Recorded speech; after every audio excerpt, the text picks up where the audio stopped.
Most men believe that solitude in aging is a sentence handed down by time itself. Wrong.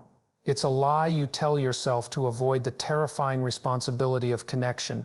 The stakes, your cognitive function, your health, your very will to live, all crumble in genuine isolation. Growing older alone isn't your inevitable fate.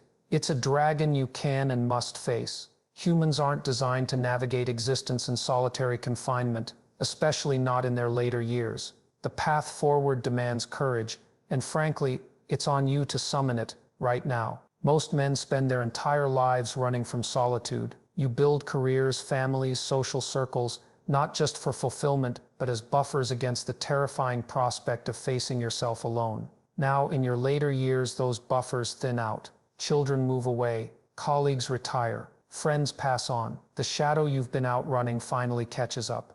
I remember visiting a retirement community in northern Ontario. There was this man, let's call him Richard, who had built an empire in manufacturing, CEO for 30 years. Now he sat alone in a pristine apartment surrounded by photographs of people who barely called. His eyes reflected something worse than sadness, irrelevance. He defined himself by what surrounded him, not what resided within him. This is precisely what Carl Jung warned about, the confrontation with the shadow. Jung recognized that what we refuse to face in our youth returns with vengeance in our elder years.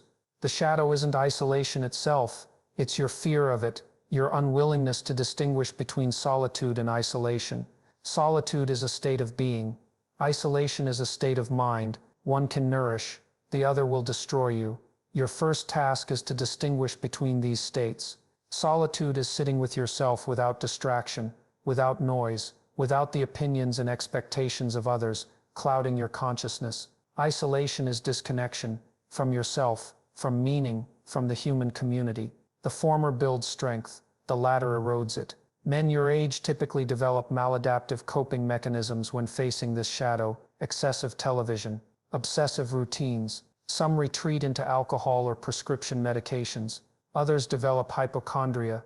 Their deteriorating bodies become projects to manage distractions from the deeper existential questions. These aren't solutions, they're anesthetics. What you need is a psychological framework for rebuilding meaningful connection. Not superficial socializing, but genuine engagement with life. This begins with understanding attachment patterns. How you connected to your parents fundamentally shapes how you approach relationships today. Many of you have avoidant attachment styles. You learned early that self-reliance was safer than vulnerability. This served you in building careers, but now undermines your capacity for meaningful connection. The ancient Stoics understood this challenge. Seneca wrote extensively about preparing for solitude. He didn't advocate isolation, but instead argued for developing inner resources that made external validation unnecessary. This isn't about resignation, it's about resilience. Now, let's talk about your relationship with yourself. Most men your age were taught that introspection was weakness. Man up meant shutting down emotionally, but authentic manhood isn't emotional constipation. It's emotional intelligence, the capacity to name, feel, and integrate your emotions into a coherent sense of self. Start by sitting with yourself for 15 minutes daily. No television, no radio, no newspaper, just you and your thoughts. Record these thoughts without judgment. This isn't meditation, it's reconnaissance. You're mapping your internal territory, perhaps for the first time.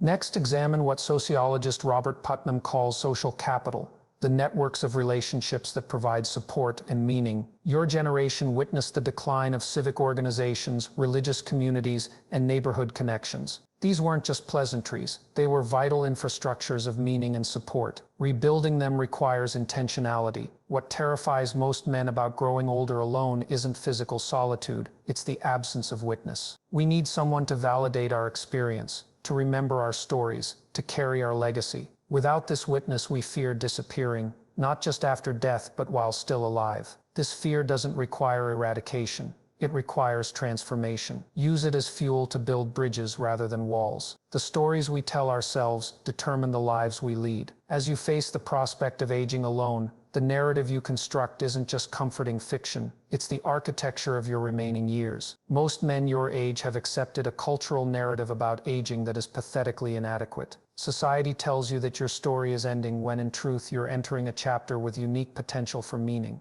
Let me tell you about Martin, a 72-year-old professor I met in Chicago. After his wife's death, he fell into what he called a biographical coma. His story had always been tied to his roles: husband, father, academic. When those roles changed or diminished, he lost his place in his own narrative. What saved him wasn't finding new relationships immediately. It was reclaiming authorship of his story. This is what psychologists call narrative identity. Your sense of self emerges from the stories you tell about your life events. According to Dan McAdams' research, people with greater well-being tend to construct redemptive sequences from difficult experiences. They find meaning in suffering. Those with poorer mental health tend toward contamination sequences, where good events are inevitably ruined. The narrative pattern matters more than the events themselves. Your first task in reclaiming your narrative is conducting a relationship inventory. This isn't merely listing people you know, it's honestly assessing the quality and nature of your connections. Take a piece of paper and draw 3 concentric circles. In the innermost circle, place individuals with whom you share authentic reciprocal connection. The middle circle holds casual acquaintances. The outer circle contains professional or service relationships: doctors, barbers, cashiers at your local store. Most men your age are shocked to find their inner circle nearly empty. Don't run from this realization. It's diagnostic, not deterministic.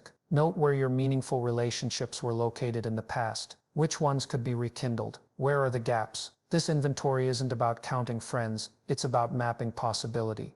Next, develop what Joseph Campbell called your personal mythology. Campbell studied myths across cultures and discovered universal patterns, what he termed the hero's journey. You're familiar with this structure from stories: the call to adventure, crossing the threshold, facing trials, transformation, and return. This isn't esoteric nonsense, it's a psychological framework for understanding life transitions. Your current threshold is facing the fear of growing older alone. Most men retreat at this threshold. They distract themselves with television or deteriorate into bitterness. The heroic response is to cross it consciously, to venture into the unknown territory of authentic solitude. This requires treating your life as a cohesive narrative with meaning and direction, not a series of disconnected events or diminishing possibilities. Start by writing your autobiography, not for publication, for illumination. Focus particularly on moments of transition and choice. What patterns emerge? Where have you demonstrated resilience? What values have guided your decisions, even unconsciously? This isn't mere reminiscence,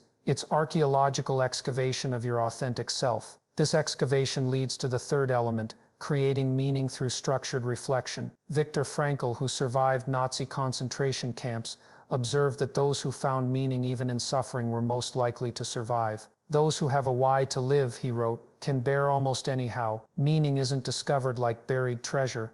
It's created through attention and interpretation. Establish a daily reflection practice. Ask yourself, what gave me purpose today? Where did I experience connection even briefly? What truth am I avoiding? Record these reflections. Review them weekly, looking for patterns. This isn't self-help pablum. It's cognitive restructuring, a deliberate reshaping of your interpretive frameworks. Most men resist this kind of reflection. They've been conditioned to see introspection as self-indulgent, even feminine. This is ideological garbage that has crippled men's emotional development for generations. The truly masculine approach isn't avoiding self-knowledge, it's having the courage to face it directly, without flinching. Isolation doesn't happen overnight. It accumulates slowly, like plaque in arteries, restricting the flow of human connection until you wake up one day surrounded by silence. Most men in their 60s and beyond have mastered the art of superficial interaction: small talk at the coffee shop, nodding to neighbors, exchanging pleasantries with cashiers. But these aren't connections, they're transactions. They won't sustain you through the existential challenges of aging. I once counseled a retired military officer, a man who had commanded hundreds in combat. He could order men into battle but couldn't initiate a genuine friendship after retirement. His emotional vocabulary had atrophied. When I asked about his feelings regarding isolation, he responded with "fine" and "okay," as if describing the weather, not his inner landscape. This emotional illiteracy is pandemic among men your age.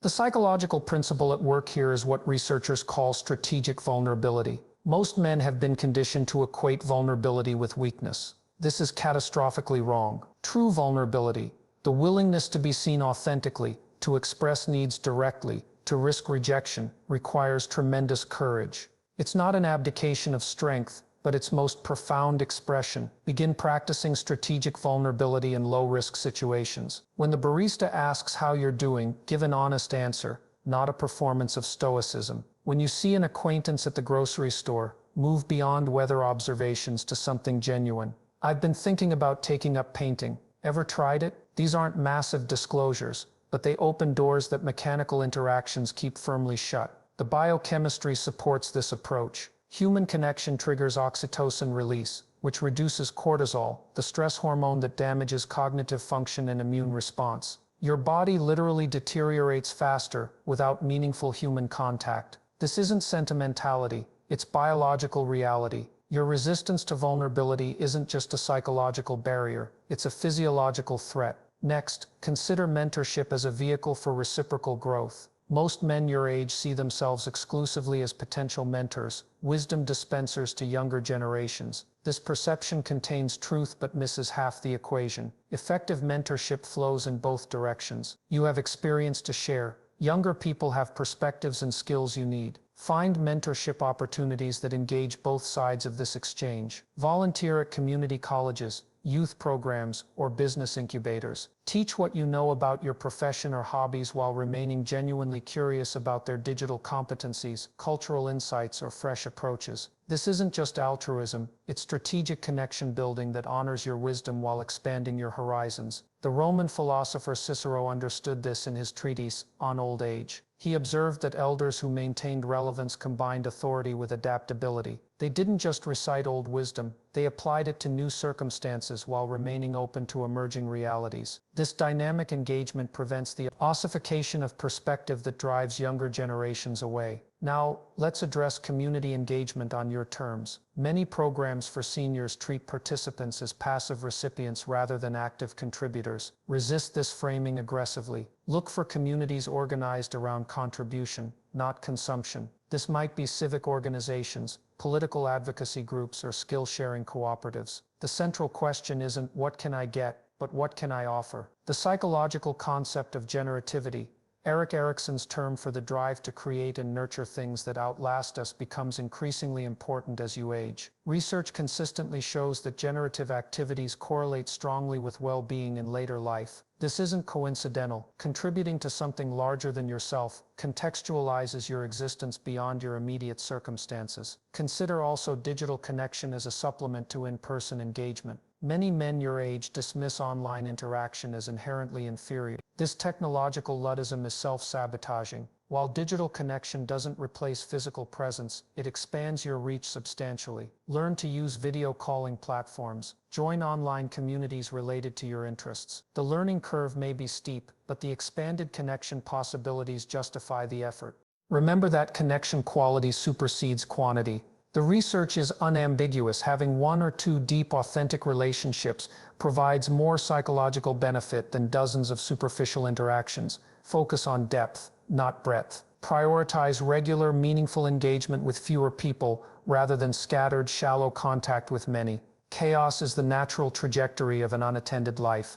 As you age, this principle intensifies. Without deliberate structures, your days dissolve into formlessness, a psychological quicksand that accelerates cognitive decline and deepens isolation. Most men your age retreat into passivity, then wonder why depression finds them so easily. The correlation isn't mysterious, it's mathematically predictable.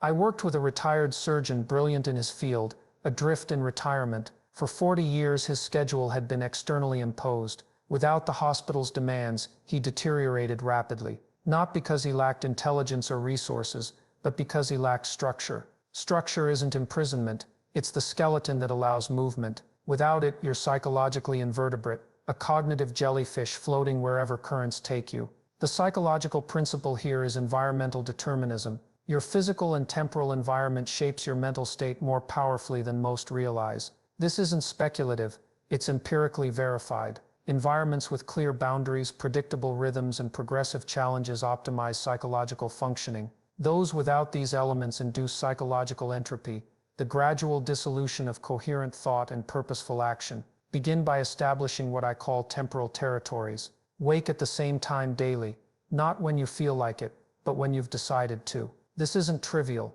it's foundational. Your circadian rhythm governs more than sleep. It regulates hormone production, cognitive performance, and emotional stability. Erratic sleep schedules create physiological chaos that manifests as psychological distress. Structure your day in blocks dedicated to specific activities: physical movement, intellectual engagement, social connection, practical tasks, and rest. The specific content matters less than the consistent framework. This isn't about filling time, it's about directing attention. Undirected attention inevitably gravitates toward rumination, the cognitive hamster wheel that amplifies anxiety and deepens depression. Next, consider physical discipline as the bedrock of mental fortitude. Your generation often treats physical deterioration as inevitable rather than negotiable. This fatalism becomes self-fulfilling. The research is unequivocal. Physical exercise is the single most effective intervention for cognitive maintenance and aging. Not crossword puzzles, not brain games, movement. Start where you are. If walking to the mailbox winded you, walk to the mailbox daily until it doesn't. Then walk to the corner, then around the block. Progression matters more than absolute performance. This isn't about vanity or longevity, it's about brain function. Movement increases BD, brain-derived neurotrophic factor, which maintains neural plasticity. Without it, your brain calcifies like an unused joint. The Stoic philosopher Epictetus, who began life as a slave with a crippled leg, emphasized focusing exclusively on what you can control. You can't control cellular senescence or cultural marginalization of elders. You can control what you eat, how you move, and where you direct your attention. This isn't positive thinking, it's strategic allocation of finite resources. Now let's address mindfulness techniques specifically calibrated for older men. Conventional meditation often feels alien to men raised in mid-20th century Western culture. The cross-legged posture, the incense, the terminology, these create unnecessary resistance. Mindfulness need not wear exotic clothing to be effective. Start with what I call directed attention practice. Sit comfortably in a chair. Focus on a single object, the sensation of breathing, the weight of your hands, the sound of the refrigerator motor. When your mind wanders, and it will, constantly, simply return attention to your chosen focus. This isn't relaxation, though relaxation may occur. It's attention training,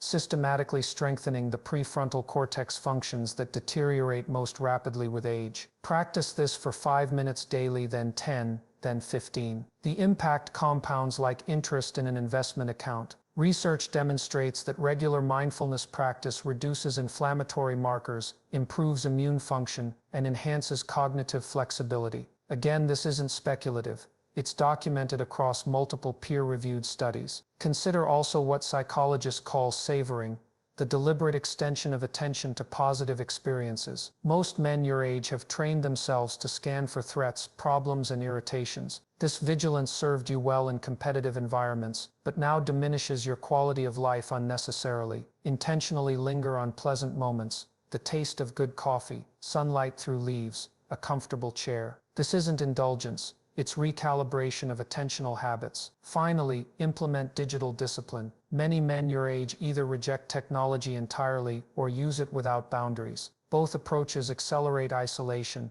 the former by removing access to digital communities, the latter by replacing human connection with algorithmic stimulation. Use technology instrumentally, not compulsively. Schedule specific times for email and social media. Turn off notifications. Your attention is too valuable to surrender to corporations designed to monetize distraction. The greatest lie society tells aging men is that purpose diminishes with age, that retirement means retreat, that your most meaningful contributions lie behind you. This pernicious falsehood drives more men into isolation than physical limitation ever could. Purpose isn't a luxury for the young. It's the essential nutrient for psychological survival at any age, but particularly in your later years. I consulted with a former executive who had defined himself entirely through achievement. His corner office became a recliner.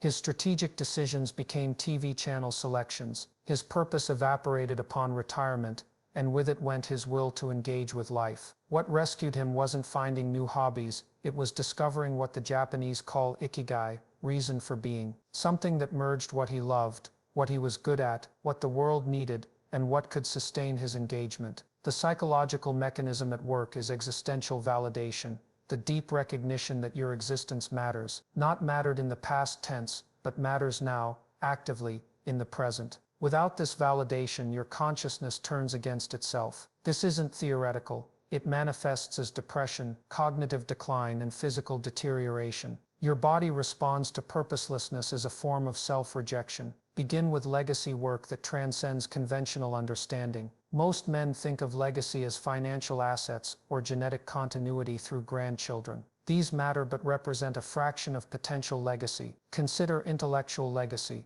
What ideas will you champion? Ethical legacy. What principles will you demonstrate? Spiritual legacy. What understanding have you cultivated that deserves transmission? Document your life wisdom, not as autobiography, but as distilled insight.